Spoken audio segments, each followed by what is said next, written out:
അപ്പോൾ hello friends, Jananayakan സിനിമയുടെ ഒരു നല്ല അപ്ഡേറ്റ്. പിന്നെ നമ്മുടെ ചാനൽ റിലീസ് ഇരിക്കുന്ന Leo two fanmade story telling സീരീസിൻ്റെ ഒരു അപ്ഡേറ്റ്. അതുപോലെ വിജയ് ഒഴിവാക്കി വിട്ട മറ്റുള്ള ആക്ടേഴ്സിന് വലിയ ഐപ്പിൽ വരുന്ന പടങ്ങളുടെ ലിസ്റ്റ് ഏതൊക്കെയാണ് നമ്മുടെ ഒരു മെയിൻ കണ്ടന്റ്. ഇതൊക്കെയാണ് ഇന്നത്തെ പ്രധാന വിഷയം. അപ്പോൾ ഗുഡ് ദ വീഡിയോ. ഫസ്റ്റ് നമുക്ക് രണ്ട് അപ്ഡേറ്റ്സ് ഉണ്ട്. അത് പറഞ്ഞിട്ട് പെട്ടെന്ന് മെയിൻ ഫോക്കസ് കണ്ടന്റിലോട്ട് പോകാം. ജനനായകൻ ടൈറ്റിലൊരു മലയാളം ഇല്ല എന്നൊക്കെ പലരും കമന്റിൽ പറയുന്നത് കേട്ടു. പക്ഷെ തമിഴന്മാരും കോമണായി ഉപയോഗിക്കുന്ന വേർഡ് തന്നെയാണ് ജനനായകൻ.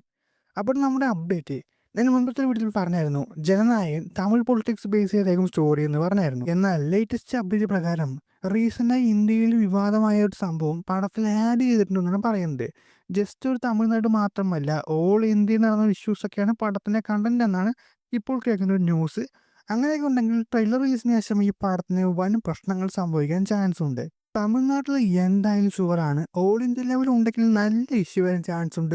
റിലീസ് ചെയ്യാൻ സമ്മതിക്കാത്ത തരത്തിലുള്ള പ്രശ്നങ്ങൾ, തലൈവ മെർസൽ സർക്കാരിനെ പോലെ എന്തായാലും പ്രശ്നങ്ങൾ വരുന്നതായിരിക്കും. ഒരു സ്ട്രോങ് ആയ ഒരു കണ്ടന്റ് പടത്തിൽ വരുന്നത് എന്തുകൊണ്ടും നല്ലതാണ്. ഒരു ഗെയിം ചേഞ്ചർ പോലുള്ള കണ്ടുമടുത്ത ലഞ്ചം പൊളിറ്റിക്സ് ഒക്കെ എടുത്തു വെച്ചാൽ മൂഞ്ചി. അല്ലാതെ ഈ അപ്ഡേറ്റിൽ പറയുന്ന പോലുള്ള കാര്യങ്ങൾ ഉണ്ടെങ്കിൽ അത് സൂപ്പറായിരിക്കും. എച്ച് വിനോദിൻ്റെ ഒരു പീക്ക് സൂണാണ് പൊളിറ്റിക്സ് ഇൻവെസ്റ്റിഗേഷനൊക്കെ. നന്നായി ചെയ്യട്ടെ എന്ന് ആഗ്രഹിക്കുന്നു. ഇത് നമ്മുടെ web സീരീസിൻ്റെ update.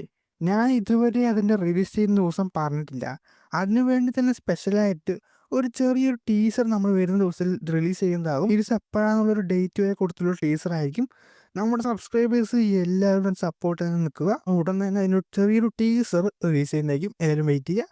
Okay guys, Thalapathy Vijay cinema കയറ്റുന്നത് കൊണ്ട് മാത്രം വിജയ്ക്ക് മിസ്സാക്കി അല്ലെങ്കിൽ ഒഴിവാക്കിയ പടങ്ങളാണ് നോക്കുന്നത്. ഫസ്റ്റ് ടൈറ്റിൽ ഇടാത്തതും അനൗൺസ് ചെയ്ത പടങ്ങളെയും ഫസ്റ്റ് നോക്കാം. ഫസ്റ്റ് വൺ, സൂര്യയുടെ 45 മൂവിയായി പുറത്തിറങ്ങുന്ന RJ ബാലാജി ചിത്രം. ദളപതി 69 ഫൈനൽ റേസ് വരെ ഉണ്ടായിരുന്ന ഒരു ഡയറക്ടറായിരുന്നു RJ ബാലാജി. എന്നാൽ വിജയ്ക്ക് ലാസ്റ്റ് പടമായതുകൊണ്ട് തന്നെ ഒരു പടമല്ലേ ഇപ്പോൾ ചെയ്യാൻ പറ്റുള്ളൂ, അതുകൊണ്ട് റിജക്റ്റ് ആക്കിയായിരുന്നു ചെയ്തത്. ദളപതി 69 നിന്ന് ഒഴിവാക്കി ഒരുപാട് ദിവസങ്ങൾ കഴിഞ്ഞ് സൂര്യയായിട്ടുള്ള പടത്തിൻ്റെ അനൗൺസ്മെൻറ്റും വരുന്നു. ഈ വീഡിയോയിൽ പറയുന്നത് ഒരിക്കലും ആ ഡയറക്ടർ വന്നു പറഞ്ഞ കാര്യമല്ല, റൂമേഴ്സ് അടിസ്ഥാനത്തിലുള്ളതാണ്. ആ മൈൻഡിൽ സ്വീകരിക്കുക. സെക്കൻഡ് മൂവി, അറ്റ്ലി ഷാറുഖ് ഖാൻ, വിജയ് എന്നിവർ ചേർന്ന് ഒരു big multi star movie Atlee script writing ചെയ്യുന്നുണ്ടായിരുന്നു. എന്നാൽ നമ്മുടെ ദളപതി വിജയ് സിനിമ നിർത്തിയതുകൊണ്ട് ആ പ്രൊജക്റ്റ് വഴിപ്പിക്കാൻ പറ്റില്ല. അതുകൊണ്ട് തന്നെ ലേറ്റസ്റ്റ് റൂമേഴ്സ് പറയുന്നത് വേറെ രണ്ട് വലിയ ബിഗ് സ്റ്റാർസ് വെച്ച് ചെയ്യുന്നുവെന്നാണ്. സൽമാൻ ഖാൻ, കമൽഹാസൻ എന്നായിരുന്നു ആദ്യം റൂമേഴ്സ് ഉണ്ടായിരുന്നത്. എന്നാൽ ഇപ്പോൾ കേൾക്കുന്നത് സൽമാൻ ഖാൻ, രജനീകാന്ത് എന്നാണ്. ജസ്റ്റ് കാസ്റ്റിംഗ് ഇപ്പോഴും കൺഫേം അല്ല, ജസ്റ്റ് ടോക്സ് മാത്രമാണ്. മൂന്നാമത്തെ പടമായിട്ടൊന്നുമില്ല, റൂമറും ഇല്ല. പക്ഷേ ചാൻസ് ഉള്ളൊരു കാര്യമാണ്. അതായത് വെട്രിമാരൻ ദളപതി 69 ഫൈനൽ റേസിൽ നിന്ന് പുറത്തായ ഡയറക്ടറാണ്. വിജയ്ക്ക് വെട്രിമാരൻ വന്ന സ്റ്റോറിയൊക്കെ അവൻ ഇഷ്ടപ്പെട്ടതാണ്. ഒരുപാട് മുൻപ് ഈ പടം നടക്കേണ്ടതാണ്. വെട്രിമാൻ്റെ ഡേറ്റ് പ്രശ്നം കാരണമാണ് ഡിലേ ആയി പോയത്. ദളപതി 69 ഇങ്ങനെ അടുത്തെടുക്കുന്നത്. പക്ഷേ വെട്രിമാൻ 2 പടങ്ങൾ ഡിലേ ആക്കി വെച്ചിട്ടുണ്ട്. അപ്പോൾ ഈ പടം കൂടി ആകുമ്പോൾ 3 പടമൊക്കെ ഒരുമിച്ചെടുക്കുമ്പോൾ ദളപതി 69 വിജയ്ക്ക് പറഞ്ഞ റേറ്റിൽ തീരില്ല. അതുകൊണ്ടാണ് വെട്രിമാൻ ഒഴിവാക്കിയത്. ഒരുപക്ഷെ ചാൻസ് ഉള്ളത് വിജയ്ക്ക് പറഞ്ഞ സ്റ്റോറി ധനുഷിനെയോ വിജയ് സേതുപതിയോ അല്ലെങ്കിൽ ശിവകാർത്തികയോ വെച്ച് ചെയ്യാൻ ചാൻസ് ലേശമുണ്ട് എന്നാണ് ഒരു തോന്നൽ മാത്രമാണ് ഇത്. ഇനി ഒഫീഷ്യലി അനൗൺസ് ചെയ്ത ചിത്രങ്ങൾ നോക്കാം. ഒരു പടം ഇപ്പോൾ റിലീസ് ചെയ്തേ ഉള്ളൂ, 8 നില പൊട്ടി, ഗെയിം ചേഞ്ചർ. അതുകൊണ്ട് അതിനെക്കുറിച്ച് പറയാതിരിക്കുന്ന ഭേദം. അടുത്തത് വിടാമുയർച്ചി.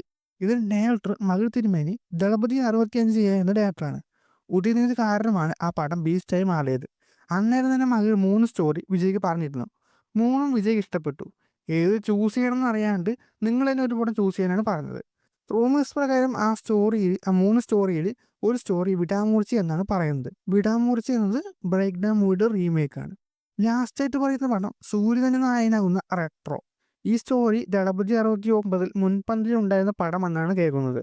RJ ബാലാജിയെ പോലെ തന്നെയാണ് കാർത്തിക് സുബ്രാജും. വിജയ് റിജക്റ്റ് ചെയ്ത് കുറച്ച് ദിവസങ്ങൾ കഴിഞ്ഞപ്പോൾ തന്നെ റെട്രോ അനൗൺസ്മെന്റ് ചെയ്തു. ഇതിൽ ഏത് പടമാകും വിജയ്ക്ക് കോസ്റ്റ്ലി മിസ്സാകുന്ന പടമെന്ന് അറിയില്ല. RJ ബാലാജി പടം ഒഴിച്ച് ബാക്കി പ്രൊജക്ട്സൊക്കെ അത്യാവശ്യം ഹൈപ്പഡ് മൂവീസാണ്. ഇനി ഇതിൽ ഏത് പടമാണ് വിജയ് കിട്ടിയാൽ കൊള്ളാമെന്ന് കമൻറ്റ് ചെയ്യട്ടോ. ഏതാ ഏറ്റവും കൂടുതൽ വരാൻ നോക്കാം. അപ്പോൾ നിങ്ങൾക്ക് എന്താണ് തോന്നുന്നത് കമൻറ്റ് ചെയ്യുക, സബ്സ്ക്രൈബ് ചെയ്യുക, ബെൽ ബട്ടൺ ഓണാക്കുക, ഷെയർ ചെയ്യുക, ലൈക്ക് തീർച്ചയായിട്ടും എല്ലാവരും ചെയ്ത് വിടുക. അപ്പോൾ മറ്റൊരു വീഡിയോ ആയിട്ട് നമുക്കിനി കാണാം.